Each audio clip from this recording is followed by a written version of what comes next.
Hello internet friends. Today I am going to be putting in my shore power and one of two water inlets. I'll explain what the paper is doing after. This is going to be our clean water, fresh water outlet. I don't actually have my city water outlet today, so that will be a different video. But for this, I'm going to show you where we're going to go. So here's my bus here. On this side, which is the right side, is going to be where my water tank is on the inside, and my batteries are going to be on the other side. And so that's my water tank over there, but it's going to be going right along here on top of the wheel well, which means somewhere in there is where both my city water and freshwater inlets are going to go, and then my batteries, which I don't have yet, are going to go along this area on top of the wheel well as well. And this is where my shore power is going to be hooked in. So that is what we're working on today. So I already kind of started. I'm making my outline so that I know the space that I need to cut out of the bus. I'm sure there's many ways to do this, but I just took a piece of paper and I cut an X in the middle. And then I started cutting slowly as I fit around it. And then I bent the edges so that they would make a crease, and then I cut the crease out. And so as you can tell, it's not exactly perfect. So how I'm going to remedy that is I'm going to go around with tape, with my blue tape here, just to make the lines perfect. And then I will redo these black dots to represent where the drill is going to go with the screws. And then that way, and then I will tape this to the bus, and then we can cut from there. And then to cut, I'm going to be using, I thought this was a Sawzall, but I'm pretty sure it's a circle saw. So whatever this tool is to cut what I need for this one.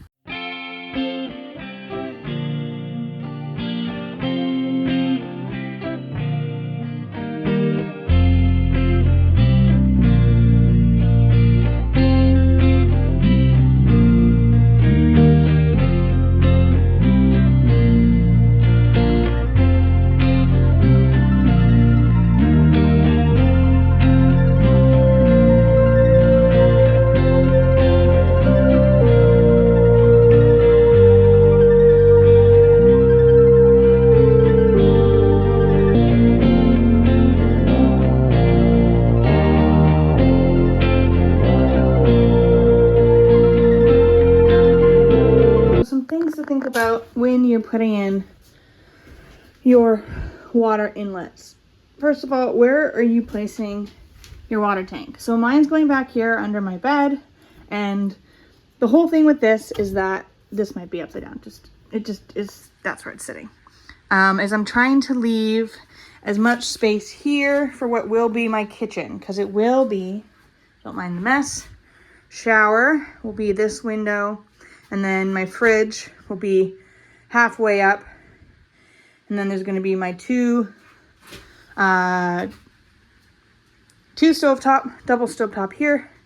And then counter space. And then I'm going to do a sink because I'm doing like an L kitchen. And then there's going to be tiny little steps that go up here. This is going to be fireplace. This is going to be seating area / couch, kitchenette. And then a little tiny closet here.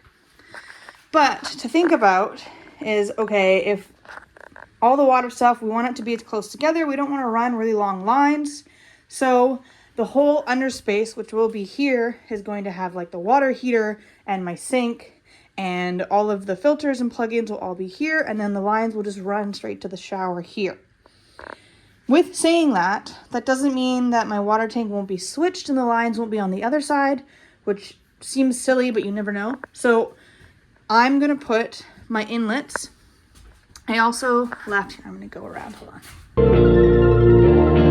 When I started doing my strapping, I left some strapping out here so that I could see if I could get these, whatever these things are called, to try to get my bed to have the roof of the bottom of my bed lift to be like a roof so I can get more access, but that's a whole other video. So I'm going to put them there, but higher up, right? So you kind of want to see how close they are. They're like, let's say a foot-ish from the window, maybe a 1.5 feet from the window.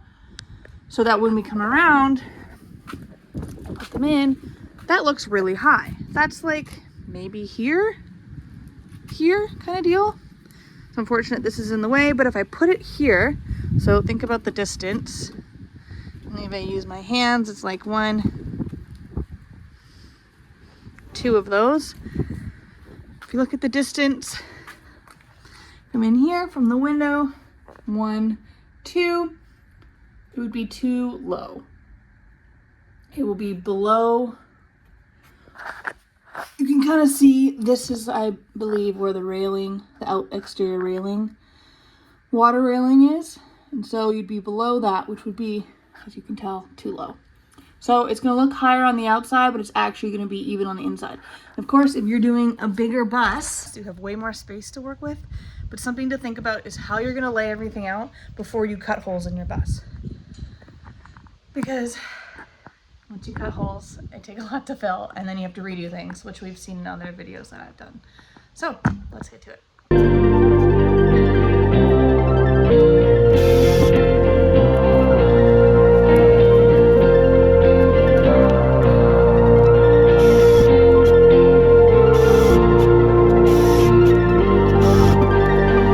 didn't talk about how I got these holes, but simply when this was on top of this, I just took my pen and I found the hole and I pushed it through. It's created that. So of course we hope it's perfect, but we just never know. So I'm going to try to grind it out, and I'm going to do a line here, a line here, a line here, a line here, a line here. So when I take my circular saw and I go all the way around to get these edges, the metal will fall back and there's less of a fight. The grinder kind of scares me. It's really fun, but it kind of scares me.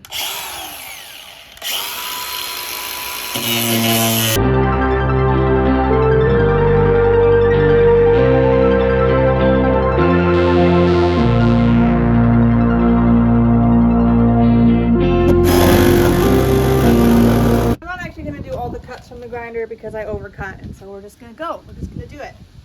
We're just going to make sure, hope it works, and then fix it later.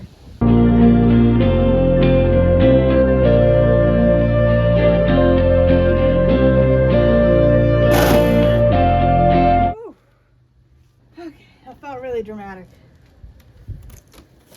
So it's not too bad for being the first thing I've cut into the bus. This side, as you can see, got a little mangled, and obviously I drilled 2 holes here because it was just slightly off, but it's okay. There's going to be silicone everywhere. Seems pretty even.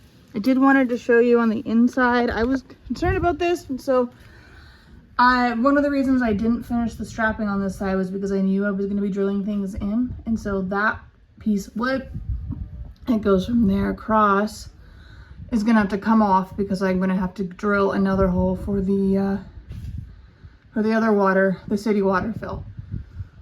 But pretty good success.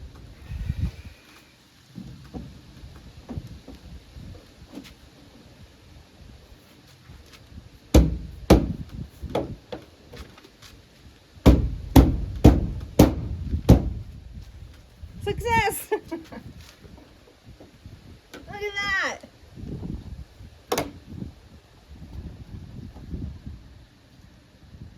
It's fantastic. Fits so tightly. I'm going to put in some silicone around it. Also, side note, all these marks, yeah, they're going to come off, but that's why we did this before I painted the bus. A lot of videos you'll see people will paint their bus, it'll be beautiful, then they'll do this. Those people are professionals. They've done this before. I am not a professional, nor have I done this before, so. But look, it's in. How exciting. Yay. Okay, on to the next. So I got a little carried away. I don't think I'm gonna be able to get this back out.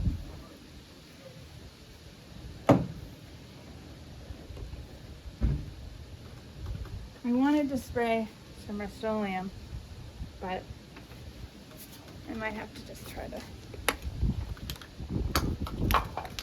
spray underneath it.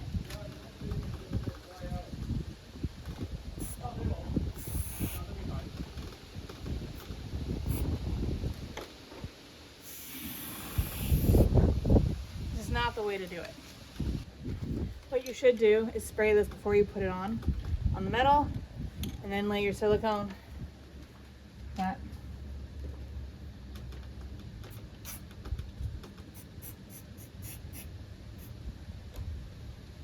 This is interior and exterior. When you're looking for silicone, it really depends on what you're doing on your bus.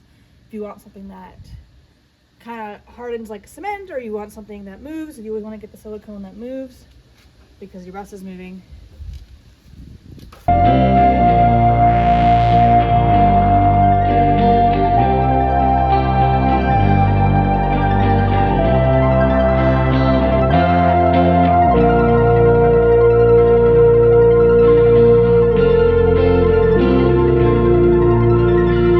Leave it open. I'm going to screw in the screws, and then I'm going to silicone the inside of it, which I'll show you. And then this is complete, which is really exciting, right? Like, yay. There you go. I just put some clear silicone all the way around, and we're good. Now all we gotta do is put the screws in. Everything's screwed in. Sealant is starting to dry. This is all locked up. It's great. Thank you for watching my video. Please like and subscribe and follow me on Instagram if you're interested in seeing my life as a Vancouver filmmaker.